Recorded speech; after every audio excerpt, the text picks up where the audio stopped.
"I do not have a hand in your death," he whispered to her husband, his voice barely audible. As villagers gathered to witness the gruesome spectacle, Layla approached, her eyes bright with defiant faith. "If God is still on the throne, let there be a miracle."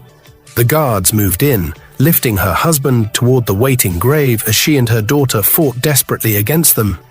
"God, if it's your will, then let your will be done," her husband called out as they lowered him into the earth, his voice steady despite everything. November the 16th, 2008 marked the beginning of a dark chapter for Sarah and her family. Her husband, Pastor James, received a transfer letter to a remote village called Jogbo to spread the gospel. Neither of them knew that this place would become the site of his tragic fate. That cold night, James returned home looking unusually weary. Instead of his customary cheerful greeting upon entering, he slumped onto the living room couch, head bowed in silent contemplation. Sarah heard his car pull into the compound, but remained in the kitchen, finishing up some chores before their usual family dinner. The children were already asleep. "Father, if it is your will, then let your will be done," he whispered, his voice heavy with resignation. "Are you okay?" Sarah's sudden question made him start as she emerged from behind him.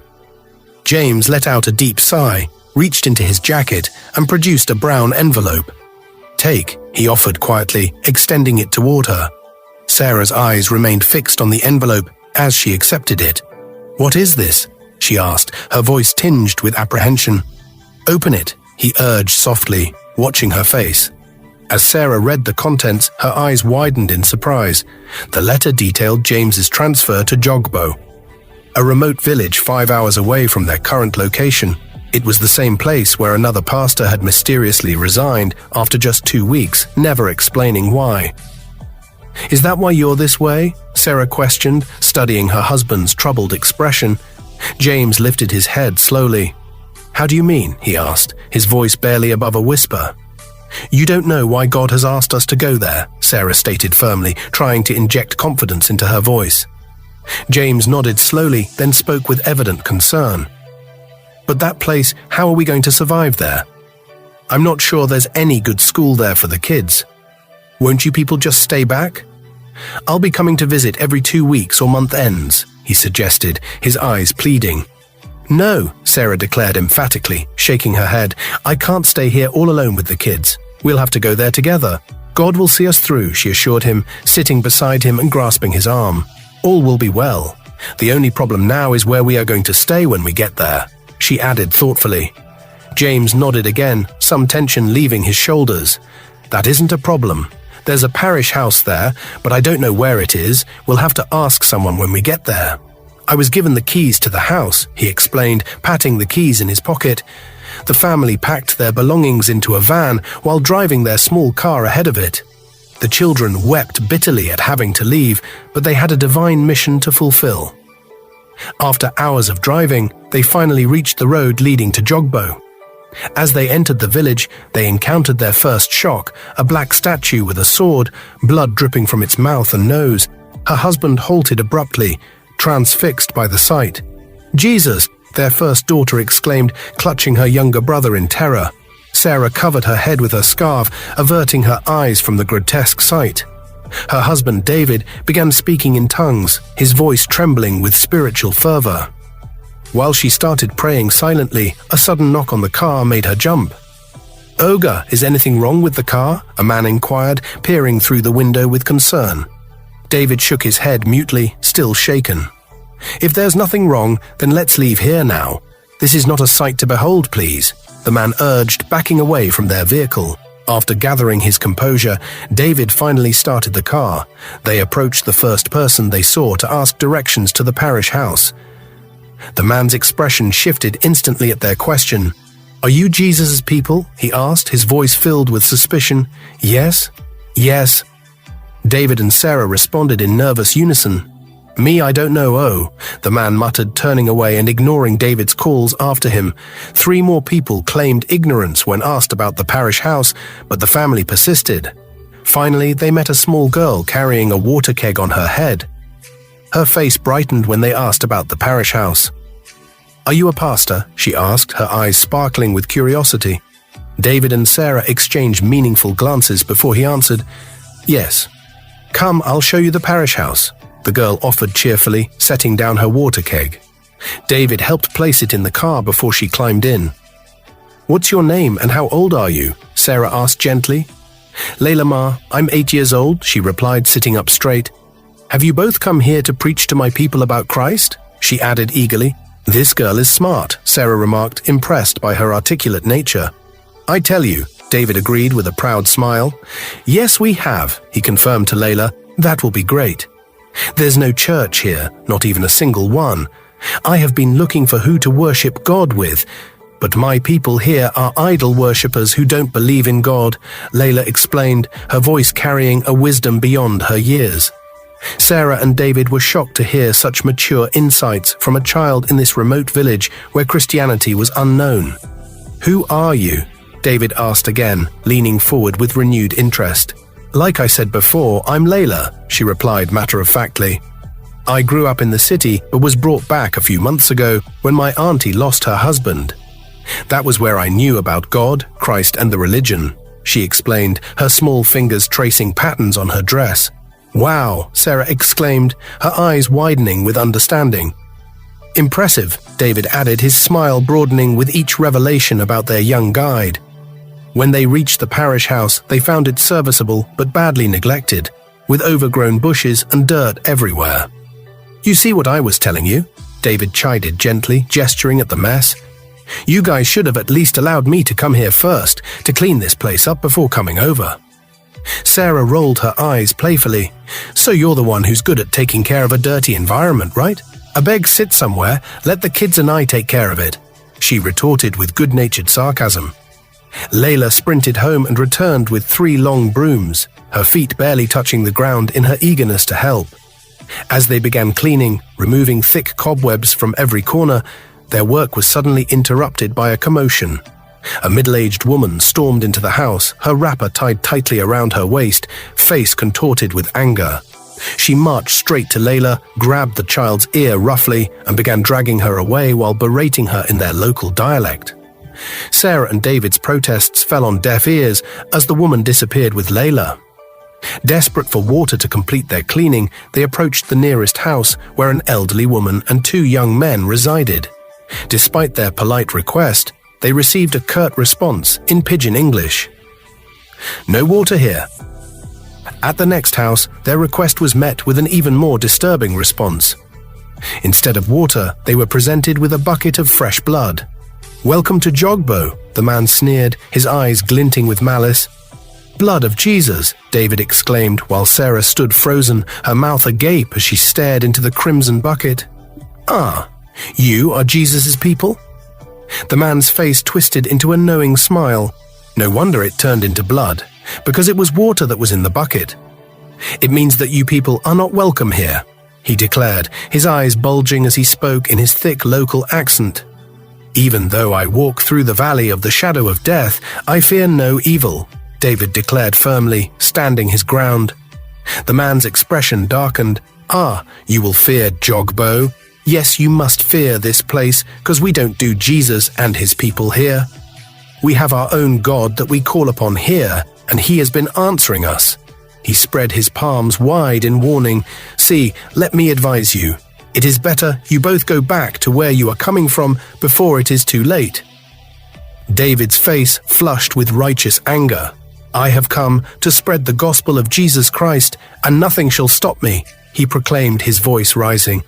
Sarah grabbed his arm urgently, her fingers digging into his sleeve. "Let's leave here," she whispered, fear evident in her voice. The man's voice rang out with satisfaction. "Better," he declared, his eyes narrowing with contempt. "Don't just take him out of here, also take him out of the village," he added with a dismissive wave. Sarah caught her husband David's meaningful glance, his eyes conveying silent determination. "Let's leave here," he said quietly, turning away from the hostile crowd. As they walked swiftly away, ignoring the man's continued rants behind them, Sarah's mind churned with doubt. "Did I make a mistake following my husband here?" she wondered silently, her steps falling heavily beside him as they approached their new home. With careful determination, Sarah managed to clean their bedroom using Layla's small keg of water, though the dirt seemed nearly impossible to fully remove. As night fell, they brought their belongings inside, the van driver forced to stay with them due to the late hour. Their attempts to find water for cooking proved futile. David returned from the local shop with nothing, the owner having smugly refused to sell to him, proudly declaring him one of Jesus' people. They were grateful for their foresight in bringing bottled water, which allowed them to prepare a meager meal. The night's quiet was shattered at 11 p.m. by aggressive pounding on their door.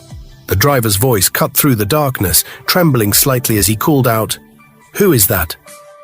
"The king demands to see you all," came the stern reply from outside, the words hanging ominously in the air. The response sent Sarah and David bolting from their bed, David clutching his phone as they rushed to the living room.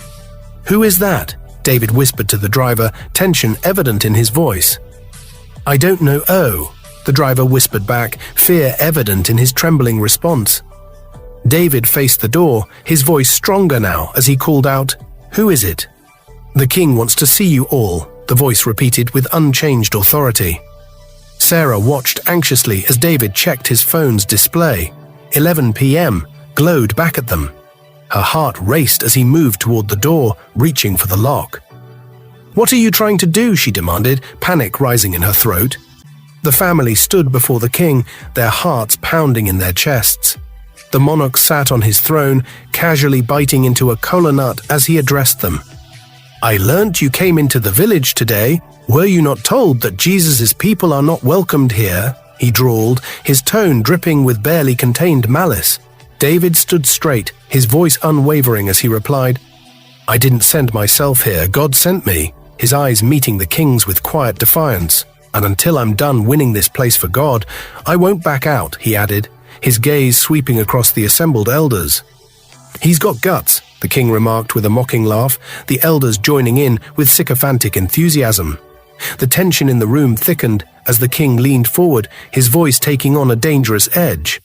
"Your God sent you to another man's land so you can talk to people in the land and make them forget their God and follow yours," he sneered, each word carefully measured. David's response came swiftly, backed by unwavering faith. "The earth is thy Lord's and the fullness thereof," he declared, his voice steady and clear. The king's demeanor changed instantly, rage contorting his features. "Keep quiet," he thundered, rising slightly from his throne. "What effrontery! How dare you!" Sarah grabbed her husband's arm instinctively, her fingers trembling as she tried to pull him back. Their children stood nearby, visibly shaking with fear, their eyes wide with terror. "Guards, bring me a very long cane," the king commanded, his voice cold with authority. His gaze swept over the family, calculating and cruel. "Are you too Jesus people?" he demanded, his eyes boring into each of them in turn. There was a moment of tense silence before their son stepped forward, his voice small but steady. "Yes, I am," he affirmed, causing David to turn sharply, surprise evident on his face. "I am," their daughter echoed, her voice barely above a whisper. David's smile was subtle but proud as he bowed his head. Sarah stepped forward, her voice stronger than she felt. "Yes, I'm one of Jesus' people," she declared, drawing strength from her family's courage. The driver's betrayal came as a shock, his voice quavering as he distanced himself from them. "No, I am not. As a matter of fact, we have our own idol that we worship in my place. Your Highness, I'm only a driver who helped them bring their things," he babbled, his words tumbling out in nervous haste. The punishment was swift and brutal, 50 lashes for the men, 20 for the women. But David's love for his family showed in his immediate intervention. "No, no one touches my family. Give me all the strokes of the cane instead," he demanded, his voice thick with protective determination. The flogging that followed was merciless, with Sarah and the children forced to watch helplessly, their tears flowing freely as David endured the punishment without a sound. The king's final pronouncement fell like a hammer in the silent room. "You are given 3 days to leave this village, else ... The following day, despite his wounds, David slipped out without telling his family. Sarah searched frantically through their small house, her worry growing with each empty room she encountered. So where could he be? she asked, her voice trembling with barely contained panic. Their son's response carried equal concern. I don't understand. Dad hasn't been feeling too well, and he doesn't even know anyone here yet. So where has he gone? He wondered aloud, his eyes reflecting their shared fear. A knock at the door made them all jump. Their hearts pounded as they exchanged worried glances. Who is that? Their son called out, his voice wavering slightly. It's Layla, came the small voice from outside, bringing momentary relief to their tension. Sarah nodded to her daughter. Open the door, she instructed, her shoulders relaxing slightly. The little girl burst in with the energy of youth, her traditional greeting accompanied by respectful knee bends. Good afternoon, Ma. Good afternoon, Auntie. Good afternoon, Uncle, she chirped, the formality somehow making her seem even younger. Good afternoon, they responded in unison, their voices carrying a warmth that had been absent moments before. Sarah managed to smile despite her worry. How are you? She asked, trying to maintain normalcy. I'm fine, Ma, Layla replied, but her next words sent ice through their veins. Ma, the pastor is in church preaching, and I heard my daddy say that some elders are already in the palace planning on how to chase him out of there with weapons, she reported, scratching her head nervously. Their jaws dropped in unified horror. Sarah's voice came out as barely more than a whisper. Please, take me to the church, she pleaded, her hands trembling. They could hear David's voice before they even reached the church, his passionate preaching echoing across the empty building. Sarah's heart clenched at the sight of him, addressing rows of empty chairs with the same fervor he would show a full congregation. What's all these for Christ's sake? She lamented, rushing toward him. David paused upon seeing them, his face showing no sign of concern for his own safety. Sarah and the children hurried to his side while Layla hung back, watching from the corner. We need to leave here now, Sarah urged, desperation clear in her voice. David's calm response only heightened her anxiety. What's going on? He asked, looking between their worried faces. Sarah's words tumbled out in a rush. I don't understand.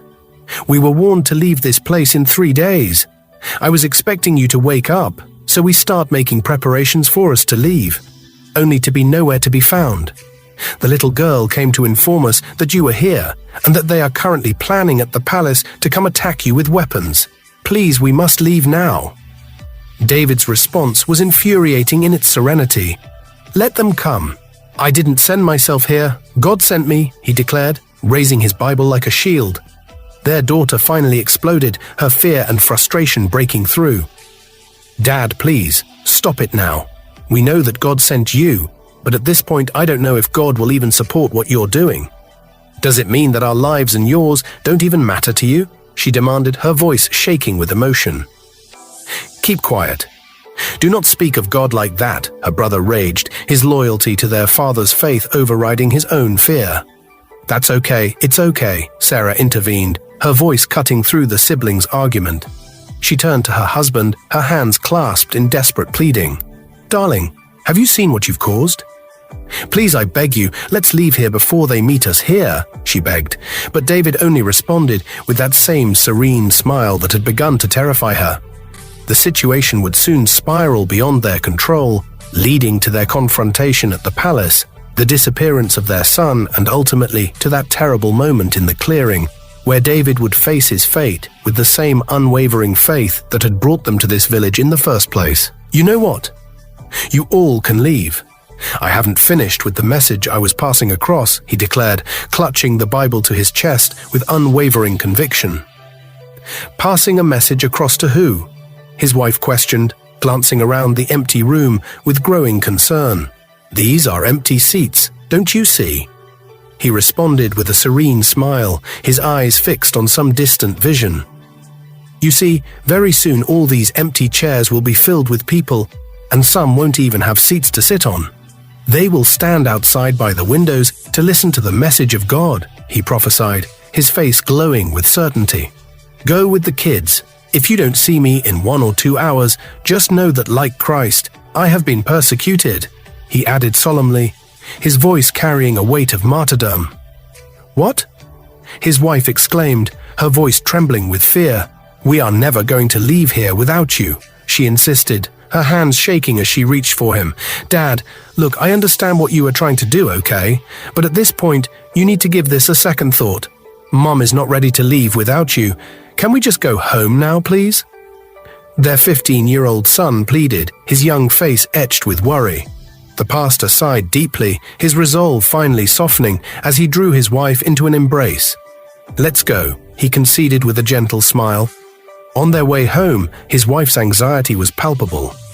She kept turning her head, scanning their surroundings with frightened eyes to ensure none of the palace people were following them. Though his arm rested protectively around her shoulders, her own arms remained tightly folded across her chest, her mind wrestling with doubt. For the first time in her life, she found herself questioning God's love. Did he send us here to die if we are not able to win souls? Did God love us at all? The thoughts tormented her as they walked. Upon reaching their home, with Layla still accompanying them, the wife moved to open the front door when she noticed something alarming. The lock had been vandalized. She turned to her husband, her face pale with shock, mouth agape in horror. "What is it?" he asked, noting her expression with concern. "The lock. It's been spoilt," she whispered, pointing with a trembling finger. Her husband rushed forward to examine it, his face growing serious. "Who could have done this?" the pastor asked, his eyes scanning each family member with growing concern. Just then, a young boy riding a tire nearby screeched to a halt, his face twisted with mischievous intent. "Layla, I will tell your mommy," he taunted before sprinting away, his feet kicking up dust. "Layla, please, I think you should go home now," the pastor's wife suggested gently, her voice tight with worry. "Okay, Ma," Layla replied meekly, her small shoulders drooping. "Bye-bye, Ma," she added softly before turning away. The family stood frozen before their violated doorway, fear hanging thick in the air. While the children hung back, trembling, their father took the lead, pushing the door open with cautious determination. They followed him inside, their footsteps hesitant on the familiar floorboards. To their surprise, everything in the living room and bedroom remained untouched. Pristine even, which only deepened the mystery of their broken lock. "What did that person come here for, then?" their son asked, his young voice cutting through the tense silence.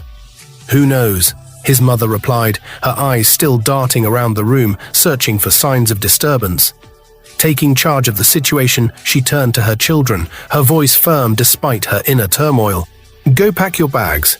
We're leaving tomorrow," she instructed, watching as they shuffled off to their rooms. Her husband remained seated, unnaturally still and silent, as if carved from stone. After helping the children pack, she headed to the kitchen to prepare a meal for her hungry family, only to discover a new horror. Their gas, foodstuff, and water had vanished completely.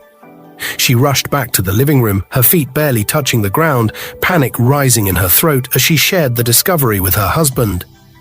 The entire family ran to the kitchen, searching every corner, every cupboard, but found nothing but empty spaces where their supplies should have been. "You know what? As soon as the day breaks, we're out of here," she thundered, her voice breaking with frustration as she stormed off to the bedroom, leaving behind an echo of her footsteps in the empty kitchen. The night settled heavily around them, hunger gnawing at their stomachs. Earlier, her husband had ventured out to purchase supplies, but returned empty-handed. Not a single vendor would sell to him.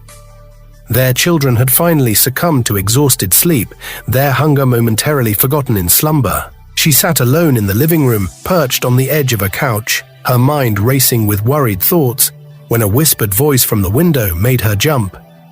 "Who is that?" she called out, her heart pounding against her ribs. "Layla, Ma, I brought you food," came the hushed reply like a lifeline in the darkness. She rushed to the window, her legs shaking. There stood Layla, barely visible in the dim light, holding a covered basket like a precious offering. "What?" she exclaimed, disbelief coloring her voice. "From where?" she pressed, her eyes wide with surprise. Layla's explanation came tumbling out, her young voice filled with compassion. "It's my portion, Ma. Take it. I heard my parents discussing how the palace guards came and took your things away from the kitchen. So I brought my portion of food for you people, 'cause I know you must be hungry." The pastor's wife felt tears welling up in her eyes as she smiled and shook her head, overwhelmed by the child's generosity. "Never mind, Layla. Please go and eat your food. Thank you so much," she urged, but Layla stood her ground, determination etched on her young face. "I'm not leaving here if you don't take it," the girl insisted, her small hands gripping the basket tightly. Finally relenting, the pastor's wife accepted the basket, its contents a treasure trove of sustenance: 2 bunches of bananas, oranges, a half bag of sachet water, cooked rice in nylon, beverages, biscuits, soft drinks, and bread. She lifted her tear-stained face to the child, amazement written across her features. "All these for us?" she asked, her voice trembling with emotion as Layla nodded silently. Her children, hearing the commotion, emerged from their rooms. Upon seeing the basket's contents, they burst into tears, their young hearts overwhelmed by Layla's kindness. Her son stepped forward, grasping Layla's small hands in his own. "Thank you," he whispered, his voice thick with gratitude as Layla acknowledged him with another shy nod. "But what about your mother? I hope—" the pastor's wife began, anxiety creeping into her voice. "You don't have to worry about that. She doesn't know about it," Layla interrupted, her chin lifting with quiet determination. "But what did you tell your grandma that you needed the money for?" the woman pressed, maternal concern evident in her tone. Layla's response came with childlike simplicity. "It's my money. I told her before I gave it to her that I would come for it whenever I needed it."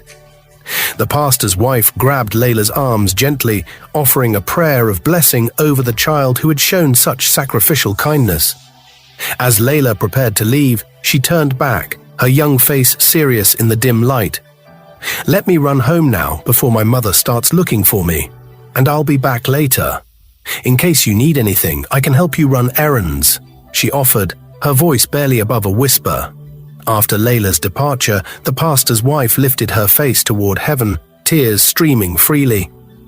"Despite everything, you are still mindful of me, dear God," she whispered into the night air. Their moment of peace was short-lived.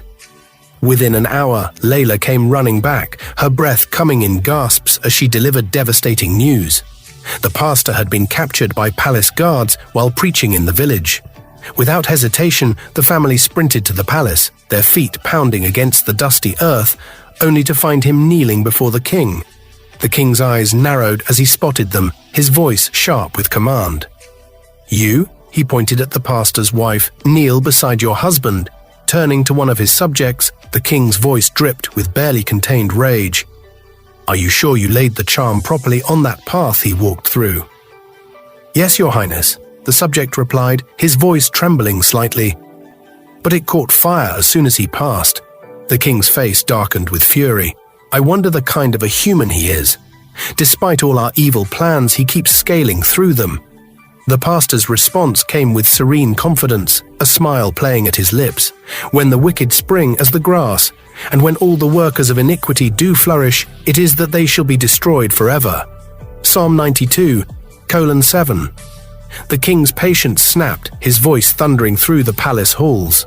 "Look, your God may be powerful, but since you're not even ready to leave despite my warnings, I think a better punishment would do." He turned to his elders, who rushed forward like shadows, their whispered conference in an unknown tongue filling the air with ominous purpose. Finally, the king's verdict fell like a hammer. If he refuses to leave by this time tomorrow, let him be buried alive. The pastor's wife collapsed to the floor, her body racked with sobs as she rolled before the king, begging for mercy. She explained about their stolen car, pleading for help in finding it. But the king's face remained impassive, his eyes cold as stone. "Woman, get up," he commanded, his voice cutting through her pleas. "I don't care how you and your family leave this village. You can do so by either trekking or even flying for all I care. If by this time tomorrow you're still seen anywhere around this village, I will bury you alive and have your wife's head and that of your children on a platter." "If God wants it that way, then so be it," the pastor replied, his voice steady and unwavering. His wife whirled to face him, horror etched on her features. "Ah!" she exclaimed, her voice sharp with anger and disbelief. The king leaned forward on his throne, his face contorted with disgust. "You see this man? I don't like him one bit." he declared, jabbing a finger in the pastor's direction. "This your overconfidence, and trust in this your God, may it not put you and your entire family in trouble." The pastor remained kneeling, the Bible pressed to his chest, a serene smile playing across his lips that only seemed to further infuriate the king. His wife scrambled to salvage the situation, her voice breaking with desperation. "Please, Your Highness, we will leave here. As a matter of fact, as early as 5 or 6 a.m. tomorrow morning, we are out of here," she pledged through her tears. The king's response came with casual indifference as he picked up his hand fan. "That's your business. If you like, stay. If you like, go," he drawled, beginning to fan himself with measured strokes. "Shall we go now, sir?" she stammered, fear making her voice quiver. "Get out of here now." The king's command thundered through the chamber. She jumped to her feet, grabbing her husband's hand and yanking him upward. As he resisted, attempting to withdraw his hand from hers, something inside her snapped. Her voice erupted in a torrent of pain and fury. "It's all your fault," she cried, tears streaming down her face. "Our well-being does not even matter to you a bit. I know that there's nothing too big for God to do, but the way you're going about this, you will end up endangering all of us." The king's patience visibly thinned, his fingers drumming against his throne. "Please, just leave this place with your family problems," he ordered, his voice low and dangerous. "I have finished addressing you. But where you will incur my wrath is if you and your children fail to leave here by tomorrow." The woman began pleading again, rubbing her palms together in supplication. But the king's response was swift and final. He ordered his guards to throw them out. Their journey home was marked by silence, broken only by her quiet sobs. She walked hastily ahead, tears flowing freely, while her husband followed at a distance, the weight of their situation hanging heavy between them. In her distress, she'd completely forgotten about Layla, who had accompanied them to the palace. "Please, darling, I am sorry," her husband called after her, his voice gentle, but she refused to acknowledge him. Upon reaching their home, she immediately began moving their belongings outside, her movements frantic and purposeful. She called for the children, but only their daughter appeared. Looking around with worried eyes, her husband stood outside, that same serene smile still on his face, making no move to stop her or enter the house. Their daughter approached him cautiously. "Dad, are you okay?" she asked, concern evident in her young voice. "Yes, I am fine as you can see," he replied, glancing down at himself with an almost bemused expression. His wife's voice cut through the tension. "Look, call your brother, let's get out of here," she demanded, her tone sharp with urgency. "You're not going to leave here at this time, will you? Besides, how do you intend to do that without a car? So you want to leave me behind, right?" he taunted, advancing with a predatory smile. She pushed him back with trembling hands. "As for how we intend getting out of this devil's pit, God will make a way. And as for that question if we want to leave you behind, yes, we will. Our lives don't matter to you in any way, does it?" she challenged, her voice quivering with barely contained anger. "Come on." He started but fell silent as she raised her hand sharply, eyes squeezed shut against his presence. "Please call Sammy for me. Let's leave here," she instructed her daughter, trying to keep her voice steady. "Ah, he followed you out of here now, when you and Layla left for the palace," her daughter replied, confusion evident in her tone. "Followed me?" "No, I didn't see him," she whispered, dread settling in her stomach. That was how her son vanished again in that little village. They searched frantically everywhere that evening, desperation mounting with each passing hour. The most unsettling part was the villagers' reaction. They would burst into knowing laughter whenever they spotted the searching family, their mirth carrying dark undertones. Around 8 p.m., they made their way to the palace to inform the king. His response was chilling in its indifference. "It is none of my business," he declared coldly. "I'm not going to leave Jogbo until they produce my son," she declared, voice rising with maternal fury. "You'll have to kill me first." "Then so be it," the king pronounced with glacial finality. She had wanted to remain in the palace to disturb their peace until they returned her son, but her husband, ever the voice of reason, suggested they return the next day. The night passed in agony, while she paced like a caged animal, alternating between desperate prayers and darker thoughts. Her husband locked himself away. his prayers echoing through their room until dawn. At 6 a.m. sharp, they returned to the palace, determination etched on their faces. When the king finally emerged, her husband demanded the return of their son. The king's dismissal was met with defiance. Her husband began preaching and praying at full volume, his voice bouncing off the palace walls. "How dare you?" the king roared, his composure shattering. "Guards," he bellowed, his eyes burning with murderous intent as he rubbed his fingertips together.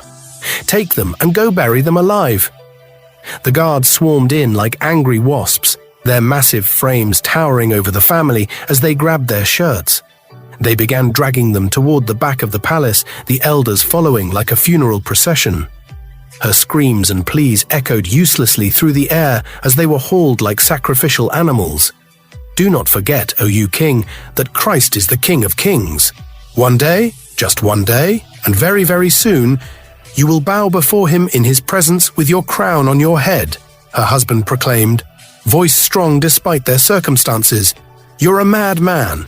Go to the grave and waggle your tongue there," the king spat venomously. She watched in horror as her daughter struggled against a guard's iron grip, the girl's desperate coughs piercing her mother's heart. "Please, leave her alone. Take me instead," her husband begged, his voice breaking with paternal anguish. "Leave my daughter alone," she screamed, fighting against her captors with renewed strength, but their grip only tightened. They were forced through a narrow bush path, branches whipping against their faces as they stumbled forward. At a clearing, they were shoved to their knees, the damp earth soaking through their clothes. Some guards departed and returned with shovels, the metal gleaming dully in the filtered sunlight. Her husband alternated between prayers and pleas, his voice growing hoarse as he begged the elders to take him in place of his family. Their only response was cruel laughter as they mockingly challenged him to call upon his God for rescue. A guard appeared suddenly, cutting through the macabre scene with unexpected news. "The king says the woman and her daughter are to be freed," he announced dispassionately, "but they must leave Jogbo immediately." "What about my husband?" she demanded, her voice cracking as she stared at the messenger. "He's the bad finger, therefore. He should be cut off," the guard replied with cold efficiency.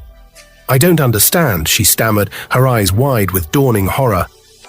"Woman, he must be buried alive," he stated flatly, the words falling like stones in the clearing.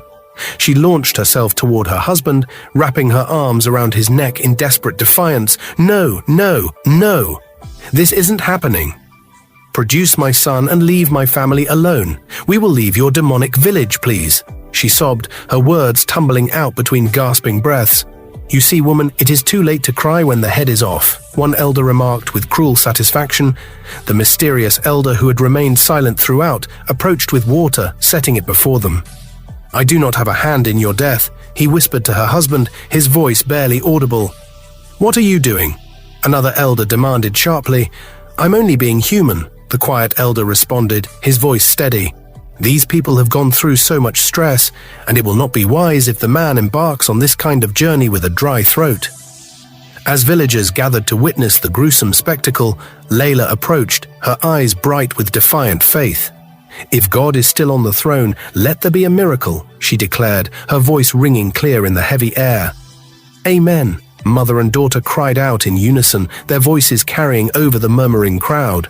Layla's mother appeared with a whip, striking her daughter repeatedly to drive her away, but their voices rose in worship songs, a strange harmony rising above the chaos. The guards moved in, lifting her husband toward the waiting grave as she and her daughter fought desperately against them. "God, if it's your will, then let your will be done," her husband called out as they lowered him into the earth, his voice steady despite everything. In a final desperate act, she sank her teeth into a guard's arm. The retaliatory blow came swiftly, an elbow to her face, and darkness claimed her.